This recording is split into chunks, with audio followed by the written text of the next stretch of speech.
در برنامه تورت مگزین رقص آذربایجانی رو هر چقدر که تونستم آسون یاد بدم. امیدوارم سری های قبل براتون مفید بوده. پوزیشن ها و حرکات ابتدایی رقص آذربایجانی رو یاد گرفته باشید. با من همراه باشید.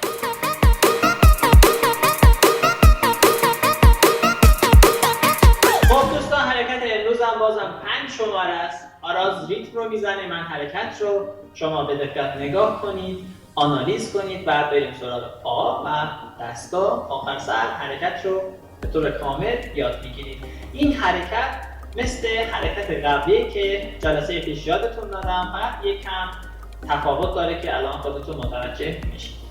تو حرکت رو میرم.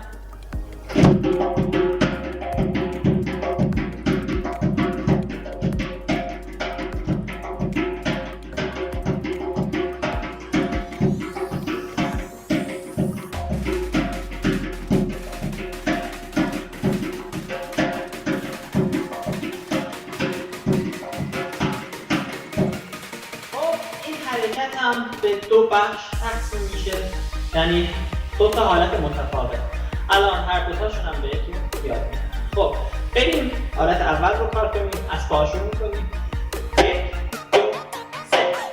دوستان سری قبل، یعنی جلسه قبلی، این حرکت رو یادتون دادم. 4 5. اینجا به این صورته که 1 2 3 4 یه پرش کوچولو داریم. این پامونم خم میشه، برگشتن یه پرش ریز. 1 2 3 4 5. خب الان خیلی آروم میرم که شما با من بتونید تمرین کنید. 1 2 3 4. ببینید با یه پرش کوچولو.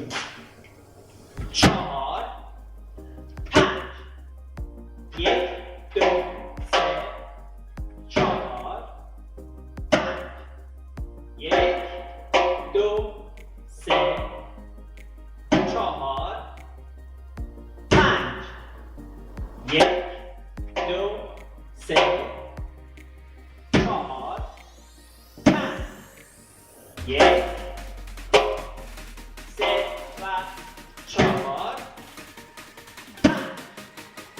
به این صورت با جلسه قبل فقط توی یه دونه پرش متفاوته و یکم حالت پا.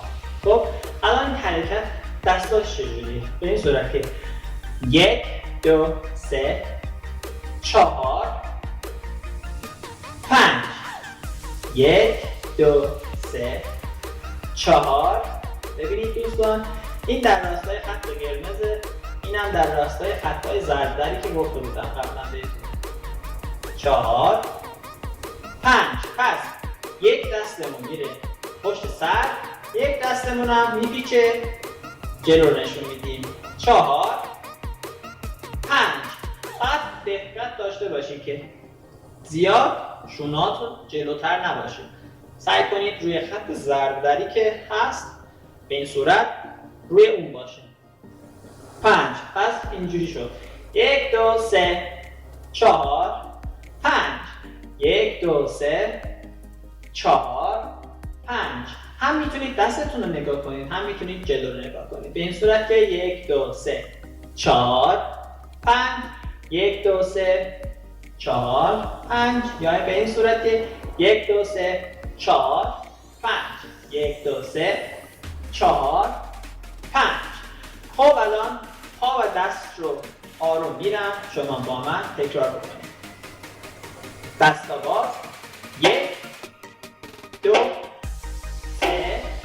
ببینید شماره 4 هم دست میاد هم پا میره. 4. یا اینجا رو نگاه میکنید یا جلو رو. الان پا که میخواد بره 5، دستا هم باز میشه. 5. پس 4 5. 1 2 3 4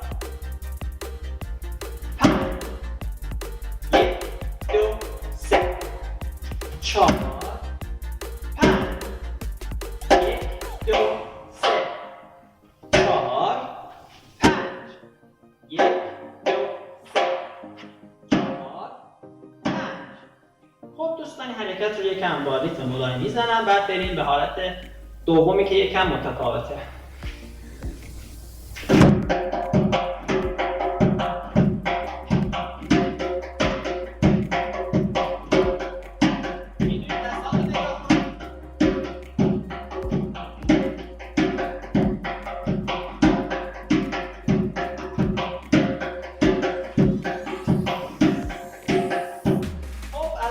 سراغ حالت دوممون. زیاد متفاوت نیستن، خیلی آسانه. 1 2 3 4. ببینید به جای اینجا در راستای خط ضربدری اومد عقب. 4 5 1 2 3 4. یکم کم میشه دقیقا در این راستا. بعدن جلو رو نگاه میکنه با هم عقب خط ضربدری. 5 1 2 3 4 5 1 2 3 4 5 1 2 3 4 5. ببینید دوستان میتونید اینجا پا رو آوردن جلو خم کنید باز کنید، ببین اینجوری، یا میتونید به این حالت ساده بیارید جلو. ولی خب اگه بتونید خم کنید بیارید جلو خیلی بهتر میشه، جلوش زیباتره.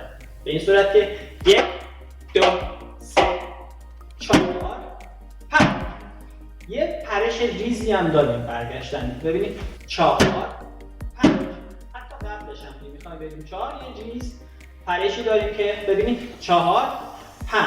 پس دو تا پرش کوچولو داریم که میتونید هم ثابت بزنید هم با پرش‌های دوتایی. 1 2 3 4 5 1 2 3 4 5 1 2 3 4 5 1 2 3 4 5. خب دوستان دستای این با قبلی عین همه فرقی نداره. دستا رو اضافه می‌کنیم.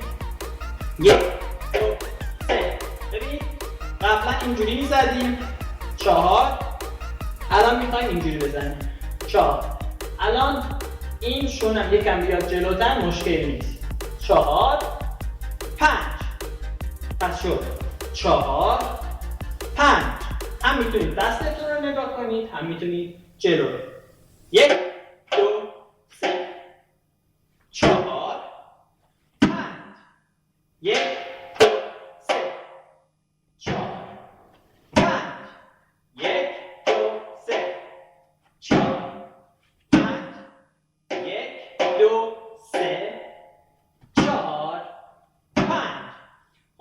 این رو هم با یه ریتم ملایم میزنم، بعد بچه‌ها واسهتون اجرا کنن.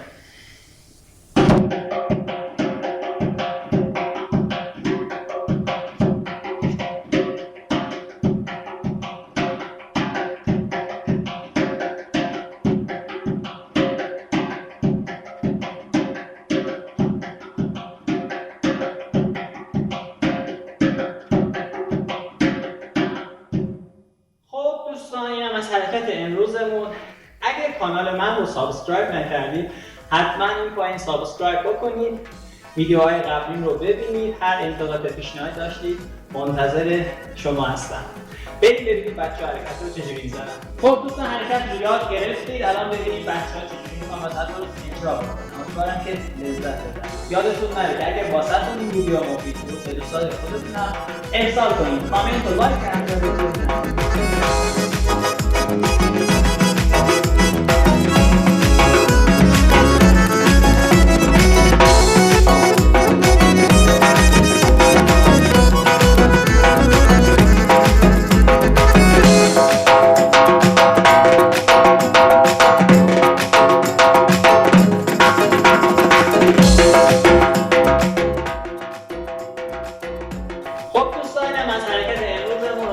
خوشتون بیاد، حتما تمرین بکنید تا هفته بعد ببینید.